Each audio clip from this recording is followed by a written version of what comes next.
In 2012, at just age 17, Missy Franklin stunned the world with her record-shattering performance at the 2012 Olympic Games. Taking home 5 Olympic medals in her first ever Olympic Games, with 4 of them being gold, and breaking a world record in the 200 backstroke, she was the star for Team USA in London. But her success at such a young age came with a burden of its own: the weight of Olympic gold. In this episode of the Athletes Only podcast, I sit down with Missy Franklin and talk about everything from returning to high school after winning Olympic gold, to her college swimming career at Cal, to what she's doing these days on her new podcast with fellow Olympic legend Katie Hoff, the Unfiltered Waters podcast. If you want to hear more podcasts with Olympic swimming legends like Missy Franklin, then make sure to subscribe to my channel so you don't miss out on any future Athletes Only episodes. And now, here's my guest, Missy Franklin. We are back with another episode of the Athletes Only podcast. Today, I am lucky to be joined by multiple time Olympic gold medalist, Missy Franklin, and a Cal Bear. Thank you again for joining me today on the Athletes Only podcast. Of course, Kyle. Thank you so much for having me. Yeah, well, I'm very excited to dive into the world of swimming today, unpack a little bit of your very successful career. 5 Olympic gold medals, multiple-time Olympian, multiple-time NCAA champion, and just a wealth of knowledge to be studied in the backstroke and all of your swimming. I guess to rewind a little bit, though, we'd love to understand a little bit more about how you got into the sport of swimming from such a young age. Yeah, so kind of an interesting story, a little unexpected. So I am a dual citizen with Canada. Both of my parents grew up in Canada, and my mom grew up in Nova Scotia, which is very, very far east. And no one is hopping in the ocean up there. It is freezing cold. And my mom didn't really grow up with access to swimming pools. And so she never really learned how to swim. And so even to this day, it's something that she doesn't have a lot of confidence in. And I think that was something that bothered her throughout a lot of her life. She had a near drowning incident, and she knew the importance of learning how to swim. And so she thankfully did not want to pass that on to me. And that's one of the many reasons I'm so passionate about the work that I do with the USA Swimming Foundation, because it just hits so close to home of the importance of swim lessons and preventing drowning. But my mom put me in a mommy and me class when I was 6 months old. And, the intention was never multi-Olympic gold medalist in the future. It was just happened along the way. It's just, I want my daughter to be safe and confident around the water. And I just took to it immediately. I still did every sport imaginable growing up, so it's something that I still advocate for. I think it's so good. Even if your child is really gravitating towards one or two things, put them in everything. Let them see what they like. Let them have those experiences. So I really did it all until I was probably around 10 years old when I really decided, no, I want to spend all my time and energy swimming. And it was just, we all knew that was what I was meant to do. At the 2008 Olympic trials, Missy Franklin stood on deck as one of the youngest competitors to ever have made the meet at just the age of 13. However, little did she know that just 4 years later, in that exact same pool in Omaha, Nebraska, she would make her first ever Olympic team. So I wanted to hear from Missy Franklin, what was it like to make the 2012 Olympic team and then go on to dominate at the London Olympics? Talk to me about what the Olympic trials were like as a teenager at Olympic trials, contending to make the Olympic team, knowing that you'd already been on the U.S. national team. Was this kind of your moment? Was this the accumulation of all the hard work you had? And talk to me about that moment. Yeah, I really think it was. Kyle, I feel so fortunate because I kind of had the perfect progression if you look at it from a swimming perspective. I went to Olympic trials when I was 13 in 2008. And so to actually have been there before 2012 was amazing, because I think part of trials that's so hard is for so many of us, we've never swam in a pool like that, in a meet like that, with that kind of energy and those many people watching us. And so I think the fact that I had already had that experience, I had an idea of what to expect because it was going to be in Omaha again. I think that was so helpful. But as you mentioned, I had qualified for the national team. So I had done dual in the pool. I had done Pan Pacific Championships. I had my first World Championships the year before. So I really just kind of started climbing the ladder one ring at a time. And I just started learning and getting more comfortable swimming at an international stage and being a part of Team USA and understanding what came with that and what that meant and the responsibility and the honor of it. So I definitely felt like when I got to trials in 2012, it was yeah, this is it. this is what we've been working for. But I also felt very ready. I felt very prepared, even just based on the last 3 to 4 years of experience that I had, that even when I was 17 years old, I still felt confident. Like, I know this is a huge deal, but this is exactly what I've been working for every single day. So I definitely think I was a little intimidated that I made my first team in 7 events. I don't know if I was exactly expecting that, but I kind of let myself feel those things of like so excited to make it and also a little bit like, oh, wow, Whoa. that's a lot. But the fact that I was able to do it at trials, again, I think just gave me a lot of confidence going into London that I could handle that crazy of a schedule. Yeah, for sure. And heading into London, I think all eyes were probably on you. I think for a lot of fans, for a lot of Team USA fans that will remember that 2012 Olympics, it was the Missy Franklin show. And that was like early Katie Ledecky days. That was her first gold medal and everything. But the person that was taking home 4 gold medals at those Olympics was Missy Franklin. And that's what Team USA will remember. The moment that stood out for me, I was very early in my swimming career at the point, and I remember your 200 backstroke. I'm a backstroker myself, and you breaking that world record in an event that, like, that world record did not get broken for a long time after that. Talk to me a little bit about that race, the Olympics as a whole in 2012, what it was like being, the star-studded athlete and all eyes on Missy, and most specifically that 200 backstroke as well. Yeah, well, it's so funny, Kyle, because normally it's such a blur that I have a hard time remembering stuff. But we actually, so you will laugh at this. My daughter just turned 3, and her current favorite song, which I knew this was going to happen, is "Call Me Maybe." And so, listening to it on repeat. But so our friends were over the other day and they hadn't seen the video, and our really good girlfriend, the wife, is hysterical. She is not a sports person at all.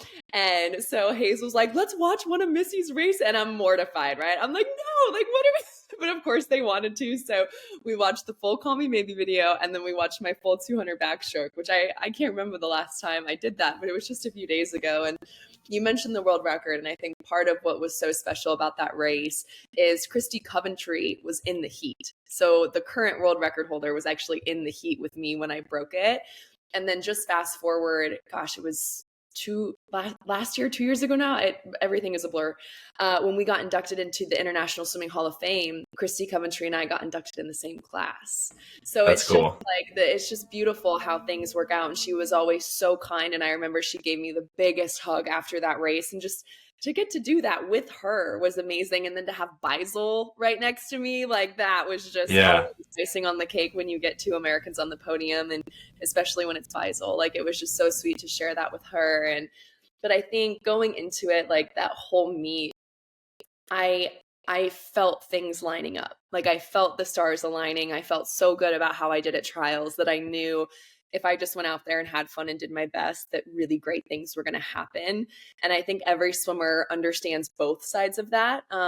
Maybe if you're on the younger side, you don't quite yet, but if you've been around for a while, you know the feeling of getting to a meet where you're like, yeah, like things are going to go my way. This feels great. And then unfortunately, we also know the side of getting to a meet and being like, shoot, yeah, this is not going to be my few days, and I'm just going to have to muscle up and like get through it and figure it out after. And as hard as those are, they really do make you appreciate the stars aligning moments, because they're rare. For sure. And especially in our sport, for it to align perfectly every 4 years and to have the Olympic Games be like your absolute dream competition, like Tori Husk, like Katie Ledecky, like Bobby Fink, like it's really special. And I think for those of us that have been doing it for a very long time, you really understand and appreciate just how hard that is to do, to time it perfectly every 4 years. So I was just so lucky that London was for me. After breaking a world record and winning Olympic gold, Missy Franklin returned to high school, where she had to make one of her biggest decisions yet, where she would take her talents at the college level. Being a top recruit, she has a unique perspective that not all swimmers get to hear. I mean, all swimming coaches across the NCAA wanted her on their team. So I asked Missy to share what her college recruiting process was like and what ultimately led her to swimming at Cal. Talk to me about turning down all the prize money and your dream to go swim in the NCAA and what that was like in that recruiting process for you. Yeah. Well, I always preface with, I understand that everyone is on their own path and own journey, and what I decided to do may not be for everyone. And now it's not even a decision, right? Like, you don't Yeah, have to turn down money in order to go to college. So it's exactly. not even the same playing field as it was when I was trying to make that decision. But I think it was hard because a lot of people disagreed with the decision, which was fine. It wasn't Sure. their life. It wasn't their path. And I felt that swimming in college, being a part of a team, like for me, that's always been my favorite part of the sport is the team and my teammates. And I knew with how much I loved high school swimming, with how much I loved club swimming, that college was going to be like that on times 10. Right. Yeah. And just with all the stories that I heard and how close I saw these teams were, like that was really what I wanted. I wanted that experience of swimming in college, and academics were always super important to me. So I really looked at schools that had amazing academic programs as well, because I wanted to be challenged in the classroom, because I think I needed both of those things for balance. And I just fell into Cal. I was kind of surprised. I wasn't sure what to expect, but I mean, it was like the second I stepped foot on campus, I was like, this is it. And it's a really big transition to go from an all-girls private Catholic high school to Cal Berkeley and co-ed bathrooms in your freshman dorm. Yes. Yes. I kind of liked that it was really out of my comfort zone. I'm very grateful for that. I loved the girls on the team. I loved the legacy that Cal had. I loved the campus. I loved the Bay Area. Like, there was just so many different things that just really drew me to it. So I'm just so thankful. My first year NC2As, I'll never forget when we DQ'd the relay, and it was just like, oh my gosh, a race has never like been so heart stabbing in my life. But then our second year when we won was just like that moment of jumping in and actually getting to experience an NC2A championship was just like, it was worth everything that I gave up. Going back on what you said earlier, you won that team championship. You guys won the 2015 NCAA championship, and you had a killer 200-yard freestyle at that meet, a record that still stands to this day. In a day of college swimming where it has evolved a lot, honestly, since 2015 with underwaters and everything, your record still stands through. Talk to me about that 2015 NCAAs and what it was like winning a team title for the Bears. Yeah, it was crazy. That whole season was wild. I remember coming off of 2014 Pan Pacs, and that was when I had my really first injury in sport, and I was dealing with my back issues. And so over Christmas, we called it the 12 days of rehab. And I went into like the most intensive physical therapy I've ever done in my life with Christy Ilg, who was my PT, and Ann Caslin, who was our team trainer at Cal. And it was so hard. It was so hard. And the only thing that got me through it was literally every day I would go in there and I would be thinking 139. 139, 139, 139. And like, that was the only thing that got me through my rehab and trying to get back on track. And like, still to this day, I don't really know, like I blacked out in that race. Like, I don't know how I did that, but I always give credit to Simone, because the whole season, like, Simone and I had just been pitted against each other in the 2-3. And there's absolutely no way I would have done that without her in the lane next to me, and without that rivalry, without that competition. Like, so I'm just so thankful for her that she was able to push me to do something I never would have been able to do without her there. But so getting to have that and then continue on and have the rest of the team do so phenomenally and win the championship, knowing it was going to be my last year as well, was just like so bittersweet. So it was a really beautiful moment. I think so many of us that swim on that stage understand just how hard it is to win an NC2A championship. I know Virginia makes it look easy, but it's not. It's not.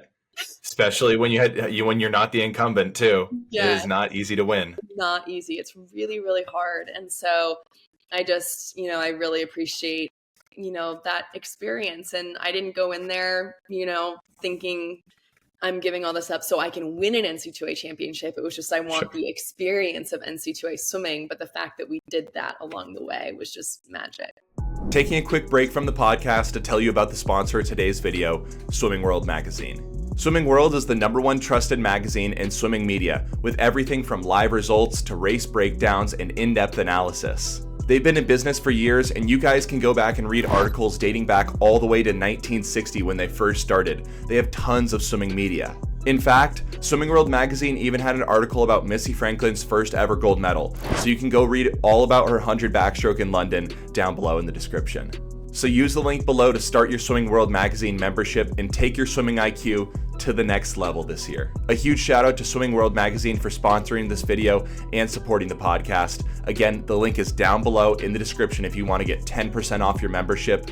And now, let's get back to the podcast with Missy Franklin. One of the biggest movements we've seen over the past 2 years has been athletes investing in their public image and brand value and entering the podcast space, myself included. Well, Missy herself saw the opportunity as well and teamed up with Olympic swimming legend Katie Hoff to create the Unfiltered Waters podcast. They've interviewed swimmers from Katie Ledecky to Caleb Dressel and are one of the fastest growing swimming podcasts. However, being a content creator can be one of the hardest journeys, even for star athletes like Missy.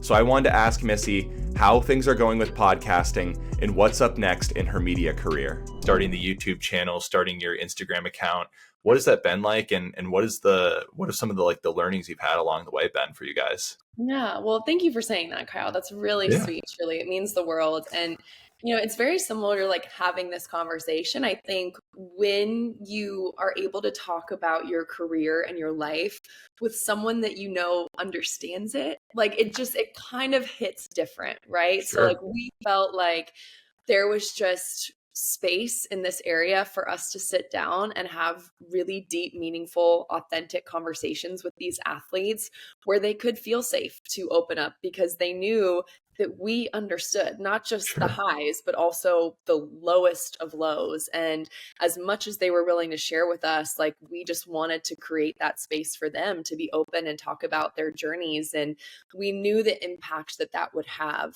on the people listening. And I think that was really kind of what motivated us, is like we want to give a platform for these athletes to know that we have no agenda in these conversations. We want them to share whatever their story they want to share, whatever they're open and willing, and give them a place to talk about the things that matter to them. But then we also knew for our audience, and I think that was one of the things that being at trials was so cool, is like that was the first time we'd kind of been like out in the wild since we started the podcast. And to have the people come up to us telling us what they did, about how our interviews like have changed them when they listen to them, like the impact it's had, but also the range. Like we had 10, 11, 12-year-old swimmers, we had master swimmers, we had parents, we had coaches, like we had so many different people that all listened to it. And so I think that was something that really hit us. That was like, okay, our goal of like making these athletes' lives and what they've been through, even though a lot of us haven't been through the same thing, making it applicable to everyone, because that is the beauty of sport, right? That we may not all be reaching for an Olympic gold medal, but a lot of us know what it's like to reach for a raise in a job, or to reach for a college that you really want to go to, or to want to start a family. And like all of these things come with these ups and downs. And so to just listen to other stories and hear how other people got through it and what they learned from it, there's so much of that is just, it just transfers into all different areas of life. So we've loved doing it. It's been so fun. Obviously, Katie and I are like inseparable at this point. So getting to do that with your best friend is so much fun. And we just feel really grateful to have the opportunity to do it. It's great to have Olympic swimming legends like Missy Franklin still in the sport, keeping us up to date with all things swimming, and the community has loved her podcast. But outside of that, before I let her go, I wanted to know, what's next for Missy Franklin? Yeah. Oh my gosh. If that's not the question of the century. Honestly, I'm just so happy with where I am and what I'm doing. I think there's always this fear when you retire, whether it's of your own decision or because you get hurt, of what's next. And if someone would have told me, my gosh, 6 years post-retirement, that I would have the opportunities that I have today, and then I'd be working with the companies that I'm working with, like I never would have believed it, because if I'm being totally honest, I just thought my value once I retired was just going to continually decrease. And I'm learning that with the amount of work and effort that I have put into this and with the platform that swimming gave me, like, it's actually the opposite. Like your worth continues to increase. It doesn't stop because you stop swimming. Like you grow and you have other experience and you become more open and you become wiser and better at talking about them and sharing these things. And so I'm just hoping to continue doing what I'm doing. Honestly, I'm so grateful for the platforms that I have to talk about all these amazing things that are so important to me, and to get to, again, work with the companies and people and groups that I get to work with. So my family's my number one priority. So mom and wife will always be number one moving forward. But I feel, again, insanely grateful that I can make them my priority while at the same time still do things that are really impactful and that mean a lot to me. So thanks so much for watching episode 16 of the Athletes Only podcast featuring Missy Franklin. If you want to get access to extended interviews with Missy Franklin and other Athletes Only podcast guests, then make sure to become a member of the channel by clicking the link down below. As always, don't forget to subscribe to the channel so we can keep making videos just like this one. And with that said, I'll see you all next week.